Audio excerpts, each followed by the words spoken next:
Hello welcome to Gita సారాంశం. ఇవన్నీ ఎందుకు అంటే మా మేనత్ వచ్చిందనమాట. సో ఆమెకు వడి బియ్యం కోసం ఇవన్నీ అరేంజ్ చేసుకున్నాం. వడి బియ్యంకు ఈ ఒక సెట్ అమ్ముతారు. చిన్న పాప, అద్దము, పౌడరు, దువ్వెన, గాజులు ఇలా ఉంటాయి. ఫస్ట్ బొట్టు పెట్టి చీర తాంబూలం ఇస్తారు. ఆ చీర మార్చి వచ్చే లోపల ఇవన్నీ అరేంజ్ చేసుకున్నాము. ఒక డబ్బాతో ఇచ్చాలి బియ్యము, బెల్లము, కొబ్బరి గిన్నెలు, అలాగే పసుపు కొమ్ములు. కొంగులో ఇలా జాకెట్ పరుచుకుని అందులో పసుపు కుంకుమ వేయాలి ఫస్ట్.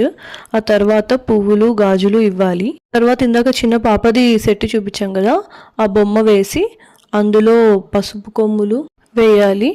పెళ్ళయ్యాక రాయలసీమ వాళ్ళనే చేసుకుని సెటిల్ అయిపోయింది ఇక్కడే. సో అమ్మ నానమ్మ ఈస్ట్ గోదావరిలో పెరిగిన వాళ్ళు.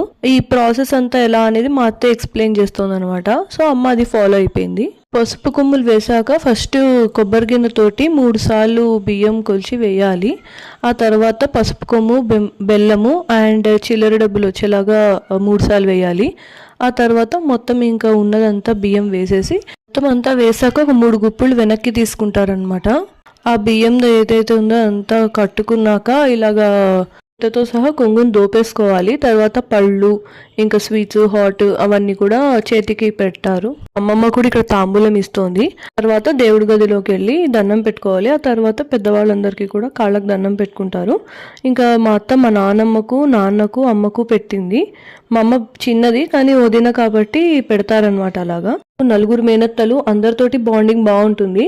ఈ అత్తేమో చాలా సరదాగా ఉంటుంది అందరితో. మా మామయ్య కూడా అంతే. చూడండి బంగారం చేయను ఎవరికి చూపిస్తాను. అత్తయ్యకు కళ్ళద్దాలకు వేసుకున్నాను మాత్రమే. కళ్ళద్దాలకా?